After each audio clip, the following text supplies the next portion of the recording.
वाह, कितनी सुरीली आवाज है और इतनी छोटी उम्र में ईश्वर में इतनी भक्ति। अद्भुत। ओम नमः शिवाय। अरे भाई, जरा सुनो। जी साहब। ये लड़की कौन है? लगता है आप परदेसी हैं, तभी आप इसे नहीं जानते। ये हमारे गांव के पाटिल मनकोजी शिंदे की एकलौती बेटी अहिल्या शिंदे है। अच्छा, तो क्या आप हमें पाटिल मनकोजी शिंदे से मिलवा सकते हैं? क्यों नहीं, देखिए वो तो इधर ही आ रहे हैं। शिंदे भाऊ, ये आपसे मिलना चाहते हैं। नमस्कार, कहिए मैं आपकी क्या सेवा कर सकता हूँ? ये हैं मालवा राज के जागीरदार श्रीमंत मल्हार राव होलकर और मैं उनका मंत्री तुकोजी राव। नमस्कार, आपके आगमन से हमारा गांव धन्य हो गया। बताइए मैं आपकी क्या सेवा कर सकता हूँ? हम अपनी राजधानी इंदौर जा रहे हैं, परंतु रात हो गई है। हम रात आपके गांव में बिताना चाहते हैं। क्यों नहीं, आज रात आप हमारे अतिथि हैं। कृपया हमारे घर पधारें। बाबा, बाबा। बेटा, पहले नमस्कार करो। प्रणाम काका। ये मेरी बेटी अहिल्या है। तुम ही शिव भजन गा रही थी, है ना? जी हाँ। बहुत सुंदर गाती हो बच्ची, सदा खुश रहो। धन्यवाद काका। बिटिया, इतनी छोटी उम्र में भी तुम इतनी श्रद्धा से शिव भक्ति कर रही हो। तुम्हें ये सब किसने सिखाया? मेरी माँ और मेरे बाबा ने। वाह मनकोजी शिंदे, आपने अपनी पुत्री को बहुत अच्छे संस्कार दिए हैं।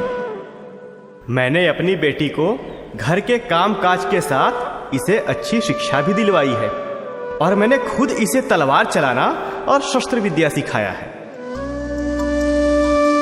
भाई मनकोजी, आपके आतिथ्य और सत्कार से मन अत्यंत प्रसन्न हुआ। मित्र, आपने अपनी पुत्री को जो संस्कार दिए हैं वे प्रशंसनीय हैं। आपकी पुत्री में एक कुशल गृहिणी के साथ साथ एक सक्षम शासक के भी गुण हैं। यदि आप बुरा ना माने तो मैं अपने मन की एक बात आपसे कहना चाहता हूँ। जी, निसंकोच कहिए। मित्र, मैं अपने पुत्र के लिए एक संस्कारी एवं गुणवान कन्या की खोज में था। जो गुण मैं ढूंढ रहा था वे सभी आपकी पुत्री में मौजूद हैं। अतः मैं अपने पुत्र खांडेराव के लिए आपकी पुत्री का हाथ मांगता हूँ। क्या आप हमें समधी बनने का सौभाग्य देंगे? जय शिव शंकर। आपका समधी बनना तो हमारे लिए गौरव की बात होगी। आपने तो इस साधारण किसान के भाग्य को संवार दिया। अजी, सुना तुमने सुशीला बाई? जी हाँ, अब तक तो केवल सुना था कि बेटियां अपना भाग्य लेकर जन्म लेती हैं, लेकिन आज प्रत्यक्ष देख भी लिया। ये सब शिव जी की महिमा है। तो बस अब निश्चय रहा, आज से आपकी बेटी हमारी हुई। आप विवाह की तैयारी कीजिए। जी, बहुत बहुत बधाई हो आपको। आपको भी बहुत बहुत बधाई हो समधी जी। तो आज से हम दोनों समधी हुए। जी। जय शिव शंकर। जय जय शिव शंकर।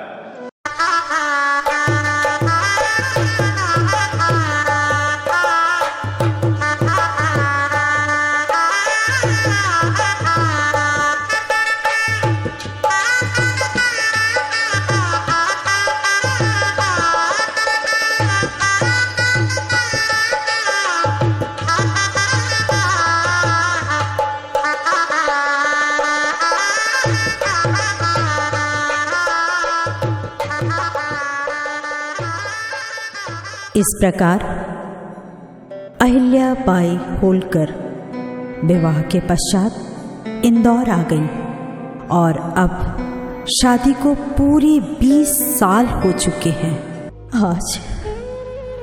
आज बहुत समय के बाद मुझे आई साहब की बहुत याद आ रही है। मैं आई साहब के जाने के बाद किससे बात कहूं? बाबा साहब तो मेरी बात सुन लेते हैं, लेकिन कहीं ना कहीं खांडे राव की वजह से मुझे बहुत सारी तकलीफों का सामना करना पड़ता है। खांडे राव कब समझेंगे मेरी बात? कब समझेंगे? आई साहब। अहिल्या, अहिल्या। जी बाबा, आदेश कीजिए। क्या हुआ? तुम रो रही हो? क्या हुआ अहिल्या? कुछ नहीं हुआ बाबा। अहिल्या, तुम्हें इस घर में आए हुए लगभग 20 वर्ष हो चुके हैं। जब से तुम विवाह करके इस घर में आई हो, तुमने इसको बहुत अच्छी तरह से संभाला है। तुम्हारे आने के बाद खांडे राव की माँ को भी बहुत सहारा मिला और यह घर स्वर्ग बन गया। क्या हमने कभी तुम्हारे साथ कभी भी अन्याय किया है? शायद कभी नहीं, क्योंकि हम तुम्हें अपनी पुत्री मानते हैं। फिर तुम मुझसे क्या छुपा रही हो? बताओ अहिल्या, तुम्हें क्या दुख है? बाबा, कभी कभी इनके चंचल और उग्र स्वभाव से मेरे प्रति इनके अंदर बुरा व्यवहार दिखाई देता है। मैं इन्हें प्रसन्न करने के हर प्रयास करती हूँ, लेकिन फिर भी कुछ न कुछ कमी रह ही जाती है। और आई साहब के जाने के बाद से तो और भी सब खराब लगता है। मैं समझ गया अहिल्या। मुझे ये भी ज्ञात है कि विवाह के बाद से खांडे राव का व्यवहार तुम्हारे प्रति उचित नहीं रहा। फिर भी मैं तुम्हें और तुम्हारे पिता को साधुवाद देता हूँ कि उन्होंने तुम्हें इतने अच्छे संस्कार दिए कि तुमने आज तक कभी भी शिकायत नहीं की। कोई बात नहीं, मैं खांडे राव से अवश्य बात करूंगा, लेकिन मैं चाहता हूं कि अब से तुम मेरे और खांडे राव के साथ मिलकर राज्य के कार्यभार को भी संभालो। बाबा, मैं राज्य का कार्यभार कैसे संभाल सकती हूँ? तुम अच्छी तरह संभाल सकती हो अहिल्या। तुम्हारे पिता मनकोजी शिंदे ने तुम्हें जो शिक्षा दी है और तुम्हारी माता सुशीला बाई ने तुम्हें उत्तम संस्कार दिए हैं। मेरा मानना है कि जो स्त्री अपने घर को सुचारू रूप से चला सकती है, वो राज्य को भी कुशलता से चला सकती है। कल से तुम राज्य के कार्यों में मेरा और खांडे राव का हाथ बटाओगी। जो आज्ञा पिताजी। खांडे राव, तुम व्यर्थ ही भरतपुर के महाराजा सूरजमल से युद्ध करना चाहते हो। बाबा, एक पुत्र का दायित्व होता है कि अपने पिता की विरासत को आगे बढ़ाए। आपको मालवा की जागीर प्राप्त हुई थी और अब हमें अपने पराक्रम और कौशल से पूरे भारत को मराठा स्वराज्य बनाना है। इसलिए सूरजमल को परास्त करना अनिवार्य है। परंतु ऐसा सुना गया है कि सूरजमल कुंभेर के किले से अपने युद्ध लड़ता है, जो कि अवैध माना जाता है। आपसे पहले अहमद शाह अब्दाली ने भी उसे परास्त करने की कोशिश की थी, मगर उसकी तोपों के किले उसकी दीवारों को नुकसान तक नहीं पहुंचा पाई। पिताजी ने तुम्हें राज्य के कार्यों में हाथ बटाने के लिए कहा था, ना कि अपनी राय देने के लिए। इसलिए अपने विचार अपने पास रखो। जब आवश्यकता होगी तुम्हारी राय ली जाएगी। परंतु बिना किसी पुख्ता जानकारी के कुंभेर के किले की घेराबंदी करना अपनी और अपने सैनिकों के लिए दोनों की जिंदगी को खतरे में डालने जैसा होगा। अहिल्या सही कह रही है खांडे राव। मैं भी यही सोचता हूँ कि पहले हमें सूरजमल और उसके किले की ताकत का अनुमान लगा लेना चाहिए। उसके बाद ही हम उस पर आक्रमण करने का निर्णय लें। बाबा, बहुत देर हो चुकी है। पूरी सेना युद्ध के लिए तैयार है। यदि अब हम नहीं गए तो हमारी सेना का विश्वास हमारे शौर्य और पराक्रम से उड़ जाएगा। अतः अब युद्ध तो निश्चित ही होगा। ठीक है, अब तुमने निश्चय कर ही लिया है तो मैं क्या कह सकता हूं, परंतु सावधान रहना। ठीक है बाबा। महाराज, युवराज वीर गति को प्राप्त हुए। क्या? क्या?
मैंने कितनी बार समझाया था कि ये युद्ध मत करो, मगर खांडे राव तुमने मेरी नहीं सुनी।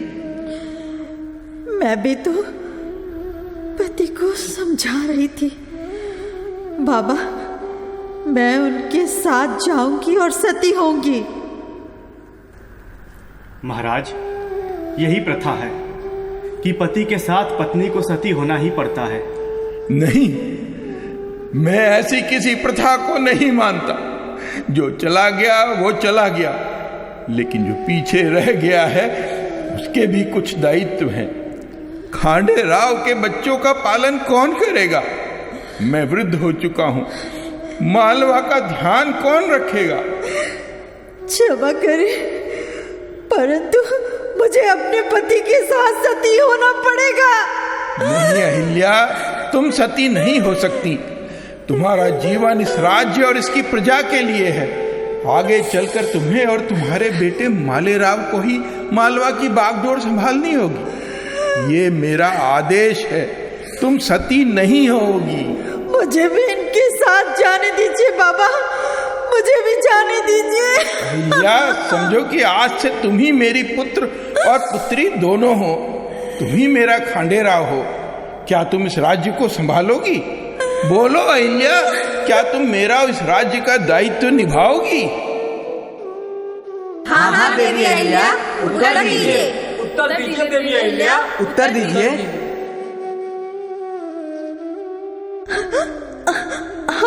हाँ, मैं आपका और इस राज्य की प्रजा का सहारा बनूंगी। महादेव की कृपा से मैं अपने पुत्र को इस योग्य बनाऊंगी कि वो अपने दादा और पिता का नाम पूरे संसार में रोशन करे।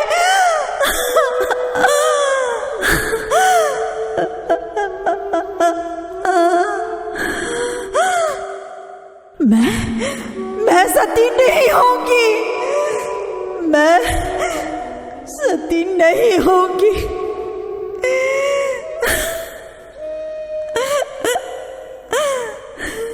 सैनिक समाचार लाया है कि आसपास के मराठा सरदार हमारे राज पर आक्रमण की योजना बना रहे हैं। आक्रमण की योजना तो बनाएंगे ही, क्यों नहीं बनाएंगे। जिन बागों का माली नहीं होता है वे बाग अक्सर उजड़ जाते हैं। वही हाल अब मालवा का हो गया है। पहले मेरे पति और अब मेरे वीर ससुर मल्हार राव की मृत्यु के बाद सभी को ऐसा लग रहा है कि इस राज्य को संभालने वाला कोई नहीं है। जब तक वे थे, किसी ने इतनी हिम्मत नहीं की कि राज्य की ओर आंख उठाकर भी देखे। ऐसा ना कहिए महारानी, यदि आप इस तरह हिम्मत हार जाएंगी तो प्रजा का क्या होगा? आज इस राज्य की प्रजा को एक सहारे की आवश्यकता है, एक ऐसे नेतृत्व की जो उन्हें इस भय से बाहर निकाले कि उनकी स्वतंत्रता छीनी जाने वाली है। अब केवल आप ही इस राज को संभाल सकती हैं महारानी। मैं क्या कर सकती हूँ? अब तो मेरे ससुर जी भी नहीं रहे। याद कीजिए, आपके ससुर मल्हार राव ने आपको सती क्यों नहीं होने दिया? क्योंकि उन्हें विश्वास था कि आप इस राज्य को संभालने में समर्थ हैं। आपने उस दिन ये वचन दिया था कि आप मालवा की रक्षा करेंगी। आज वही समय आ गया है। उठिए और राज्य की बागडोर संभाल लीजिए।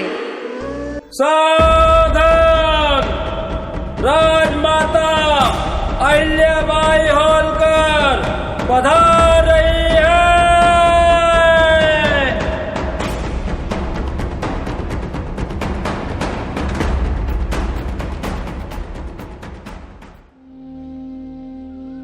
राजमाता की जय हो। कहो, क्या समाचार लाए हो? माता, हमारे राज्य के ही कुछ विश्वास पात्र लोगों ने षड्यंत्र रचकर हमारे विरुद्ध कदम उठाया है। स्पष्ट कहो, क्या हुआ? हमारे ही सामंत ने पत्र भेजकर पड़ोसी राज्य के राजा रघोबा को सूचना दी है कि मालवा अब कमजोर हो गया है और इस राज्य पर आक्रमण करके इसे अपने अधीन कर लीजिए। क्या राज्य के विश्वास पात्र ने भी हमें धोखा दे दिया? उसे तो मृत्यु दंड मिलना चाहिए। शांत हो जाओ सेनापति। अभी हम कोई जल्दबाजी नहीं कर सकते। आज राघोबा आक्रमण की योजना बना रहा है, कल कोई और बनाएगा। हमें कोई ठोस कदम उठाना चाहिए। जी राजमाता। आज से ही राज्य में रसद भंडारण शुरू कर दो। महल के आसपास राज्य भर में कुएं खुदवा दो। जितना हो सके अस्त्र और शस्त्र को इकट्ठा करो।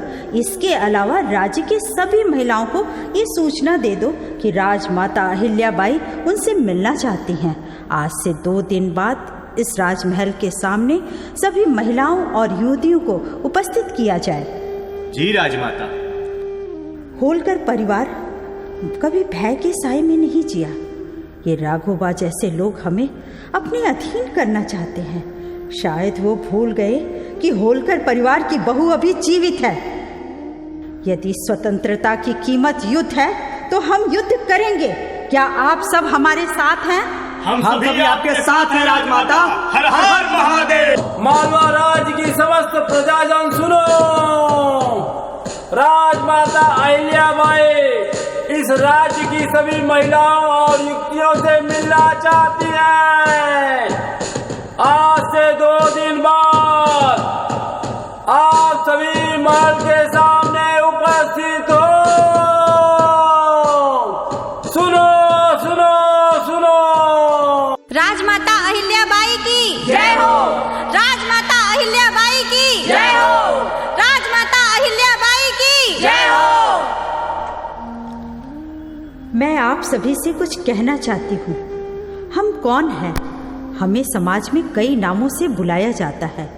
कुछ लोग हमें अबला कहते हैं, कमज़ोर समझते हैं। ये कहते हैं कि हम कुछ नहीं कर सकते। हमारा काम केवल घर संभालना है, परंतु कोई ये नहीं कहता कि हम आदि शक्ति हैं। यदि हम अबला हैं तो हम सबला भी हैं। यदि घर संभाल सकते हैं तो देश भी चला सकते हैं। यदि हम रसोई में सब्जी काट सकते हैं तो वक्त आने पर युद्ध में तलवार से दुश्मनों का सर भी काट सकते हैं। हर हर महादेव, हर हर महादेव। आज शत्रु हमारे सामने खड़ा है और अब हमें पुरुषों के साथ कंधे से कंधा मिलाकर खड़ा होना होगा। हमें स्वयं को स्वतंत्र रखने के लिए युद्ध की तैयारी करना होगा। क्या आप सभी हमारे साथ तैयार हैं? जी राजमाता, हम सब आपके साथ हैं। हर हर महादेव। तो बस कल से कमर कस लो। मालवा में अब 1 नहीं 2 सेनाएं होंगी। तुकोजी, कल से सभी महिलाओं और युवतियों को प्रशिक्षण की व्यवस्था की जाए। जो आज्ञा राजमाता। यदि हमारे राज्य की ओर किसी ने भी कुदृष्टि डाली तो महादेव की सौगंध उसका सिर धड़ से अलग कर देंगे। हर हर महादेव। हर हर महादेव राजमाता। हर हर महादेव। कहो, कैसे आना हुआ? राजमाता, आपके लिए एक शुभ समाचार है। हमारी महिला सेना का प्रशिक्षण पूरा हो गया है और वे युद्ध के लिए पूरी तरह तैयार हैं। बहुत ही कम समय में सभी महिलाएं और युवतियों ने अस्त्र शस्त्र चलाना और युद्ध कौशल सीख लिया है। अरे, ये तो बहुत ही सुखद समाचार है तुकोजी। जी राजमाता। एक पत्र लिखिए राघोबा के लिए। जी राजमाता। लिखिए, आदरणीय राघोबा, राजमाता अहिल्याबाई होलकर का प्रणाम स्वीकार करें। हमें सूचना मिली है कि आप अपनी सेना के साथ मालवा पर आक्रमण करने की योजना बना रहे हैं। शायद आपको ये लग रहा होगा कि होलकर परिवार में कोई पुरुष नहीं बचा, इसलिए आप इस राज्य को आसानी से जीत लेंगे। शायद आप ये भी सोच रहे होंगे कि अहिल्या एक अबला नारी है, वो भला अपने राज्य की रक्षा कैसे कर पाएगी। परंतु मैं आपको बता दूं कि अहिल्याबाई की महिला सेना आपके साथ युद्ध करने के लिए पूर्ण रूप से तैयार है, परंतु स्मरण रहे, यदि आप जीत गए तो लोग आपके ऊपर थूकेंगे। आपने महिलाओं से युद्ध किया, लेकिन यदि महादेव की कृपा से हम जीत गए तो आप पर कलंक लगेगा कि आपने स्त्रियों से पराजय पाई, और कलंक आप 7 पीढ़ियों तक नहीं मिटा पाएंगे। इसलिए युद्ध से पहले पुनः एक बार विचार करें। हर हर महादेव। तुकोजी, ये पत्र आज ही राघोबा तक पहुंचा दिए जाए। सेना को युद्ध के लिए तैयार किया जाए। जो आज्ञा राजमाता। महारानी, राघोबा ने संदेश भेजा है कि वे युद्ध नहीं करेंगे, बल्कि वो हमसे मित्रता करने के इच्छुक हैं। हर हर महादेव, बड़ा ही शुभ समाचार है। इस खुशी के अवसर पर उत्सव मनाया जाना चाहिए राजमहल में। राजमाता अहिल्याबाई होलकर की जय। ये निश्चय ही उल्लास का विषय है, क्योंकि राघोबा ने हमारे ऊपर आक्रमण करने का विचार त्याग दिया है। मालवा से युद्ध के बादल छट गए हैं। न केवल राघोबा बल्कि आसपास के सभी राज्यों के राजा हमारे मित्र बन चुके हैं और भविष्य में हमें वो सहयोग भी करने को तैयार हैं।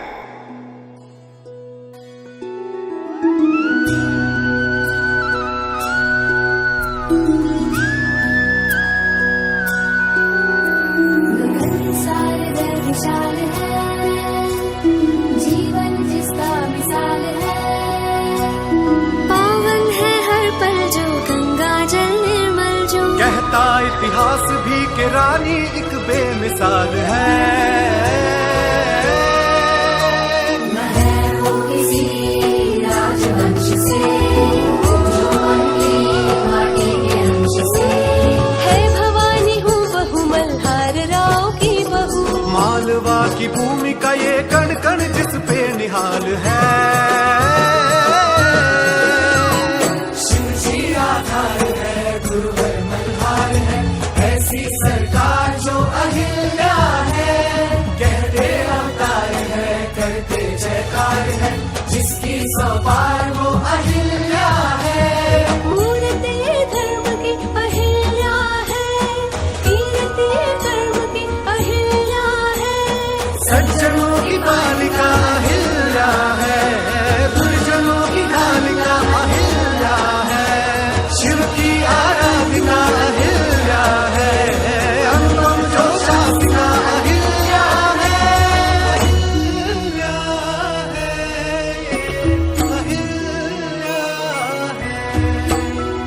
अहिल्या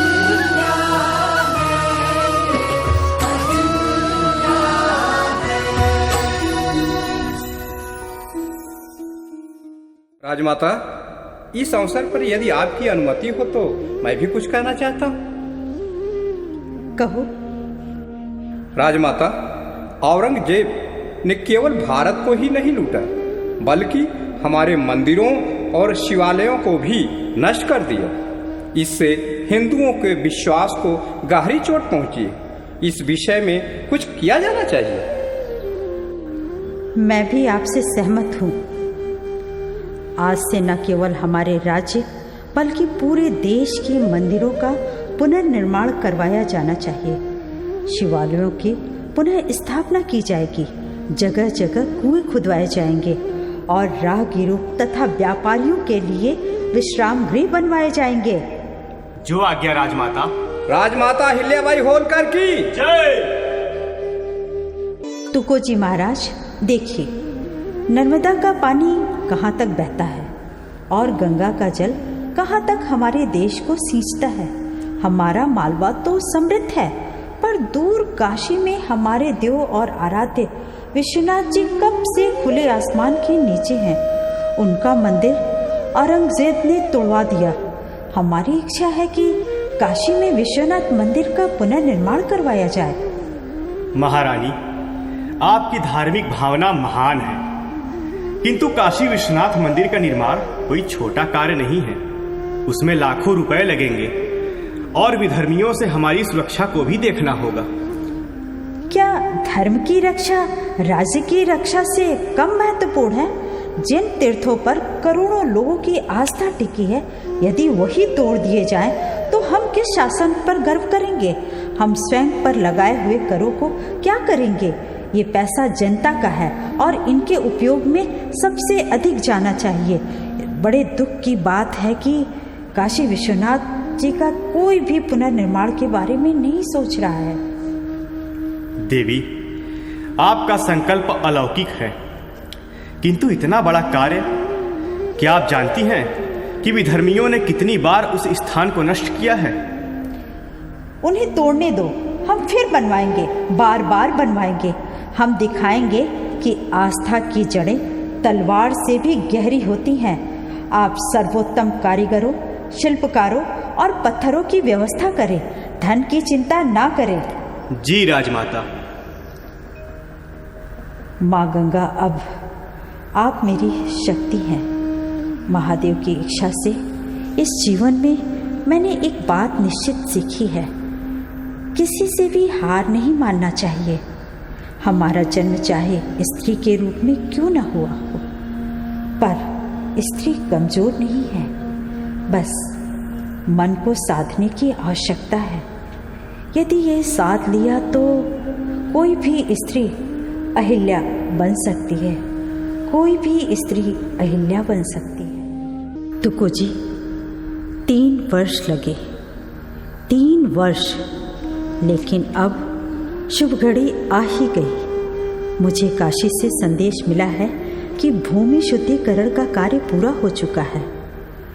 काशी के मुख्य पुरोहित शिला पूजन के लिए आते ही रहेंगे। ये सब आपके तप और निष्ठा का फल है महारानी। इस पुनः निर्माण से आपका नाम इतिहास में अमर हो जाएगा। और सबसे बड़ी बात, ये मंदिर उसी स्थान पर बन रहा है जिसे औरंगजेब ने नष्ट किया था। ये हमारी सभ्यता की अविनाशी शक्ति का प्रतीक बनेगा महारानी।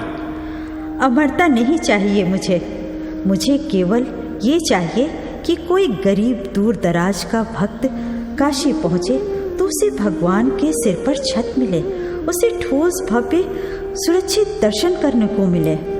आपका हृदय विशाल है।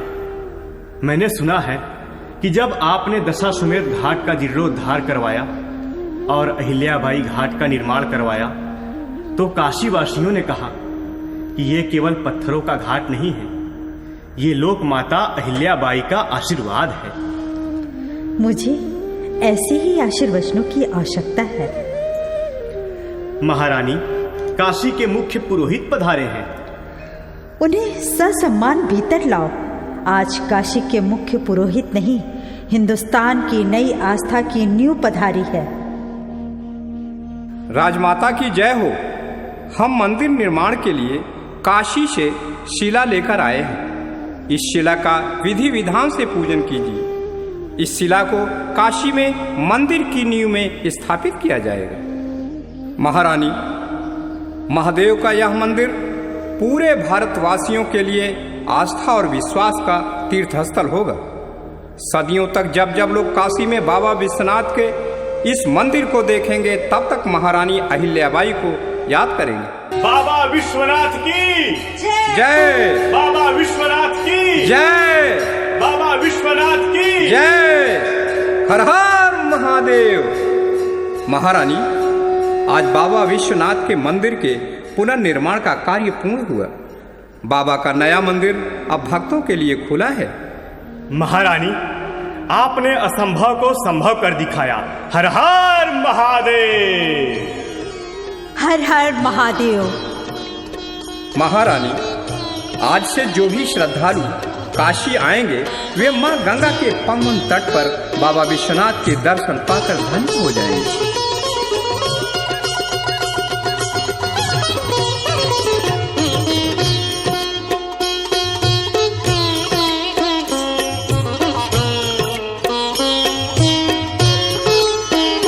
ओम नमः शिवाय, ओम नमः शिवाय।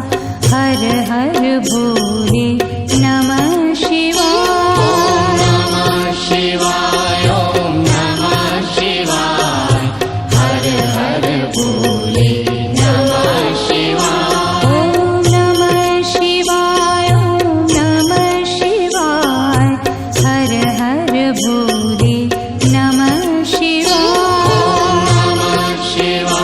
ओम नमः शिवाय हर हर भोले नमः शिवाय ओम नमः शिवाय ओम नमः शिवाय हर हर भोले नमः शिवाय ओम नमः शिवाय हर हर भोले नमः शिवाय ओम नमः शिवाय ओम नमः शिवाय हर हर भोले नमः शिवाय